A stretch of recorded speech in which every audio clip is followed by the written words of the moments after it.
আমি রোজা রাখছি না, তুমি খাও বাবা, তুমি খাও। আমি রোজা কি করে, কি করে? এই বাবা কি হয়েছে? আম্মু রোজা রাখছে না? আমরা রোজা রাখছি, আমরা এখন খাবো না, ইফতারের পর খাবো বাবা। এই তুমি রোজা, এই কি করো বাবা? সত্যি খেয়ে ফেলো না, খবরদার।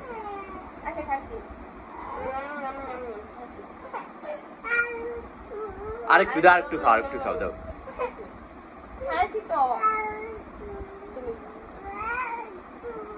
আমি রোজা রাখছি না, রোজা রেখে কিভাবে খাবো বাবা? বাবা পরে খাবো, ওফো, ইফতারের পরে খাবো। তোমার হাতে না।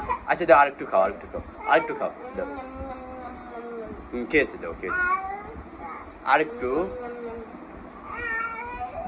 আম্মু রোজা রেখেছে, আহারে বাবারে।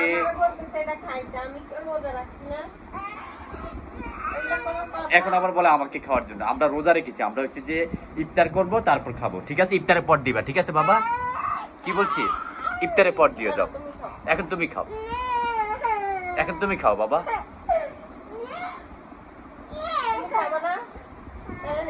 দাও, রেখে দাও। আচ্ছা এই লাস্ট খাও, লাস্ট লাস্ট। অনেক স্বাদ কি বাবা? আচ্ছা আমরা পরে খাবো, ঠিক আছে? ওকে। না না বাবা, পরে খাবো, পরে খাবো। তুমি খাও। তুমি খাবা না? তাহলে ফ্রিজে রেখে আসো। ফ্রিজে রেখে আসো। আমি ইফতারের পরে খাবো। ইফতারে সালাদে দিব না? এটা কোনো কথা? সালাদে দিব। মা বাবা রোজা রেখেছে, সে বলতেছে আমাদেরকে খাওয়ার জন্য। আপনাদের বাসা কি এমন দুষ্ট আছে? তাহলে কমেন্ট করে জানাবেন। দেখেন আমাদের বাচ্চা, আমাদের এই যে আদিব হচ্ছে, সে মানে আমাদেরকে খেতে বলতেছে, আমরা কেন খাচ্ছি না? আমরা হচ্ছে নতুন রোজা রেখেছি, সে বলতেছে আমাদের খাওয়ার জন্য। আমরা খাচ্ছি না, বিধায় সে খাচ্ছে না। অনেক স্বাদ।